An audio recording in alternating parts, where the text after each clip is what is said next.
Assalamualaikum warahmatullahi wabarakatuh. Terima kasih buat teman-teman ini. Jangan lupa untuk terus bantu support channel saya dengan cara like, komen, dan jangan lupa untuk dibantu share juga. Nah, jadi kali ini saya lagi berada di salah satu tempat, yaitu di dekat Ulele. Di sini tuh ada tempat permainan namanya Ulele Park. Nah, jadi di sini tuh banyak juga yang bisa kita sewa, yaitu ada motor biasa kita naik itu, motor listrik untuk anak-anak, terus ada mobil-mobilan untuk anak-anak, kita bisa sewa di situ. Terus apalagi ya, pokoknya ikutin aja deh video ini. Thank you.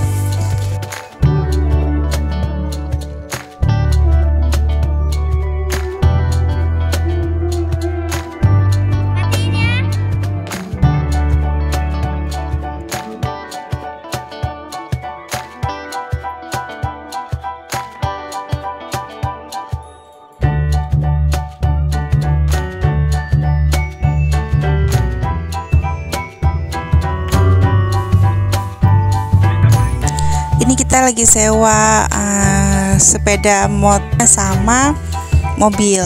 Nah, jadi untuk berapa menit ya, saya lupa. Sekali sewa itu harganya 20.000.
Terima kasih buat teman-teman yang sudah mengikuti keseruan kami hari ini. Jangan lupa untuk terus bantu support channel saya dengan cara like, komen, dan subscribe. Jangan lupa loncengnya. Sampai jumpa di minggu depan. Wassalamualaikum warahmatullahi wabarakatuh. Bye-bye.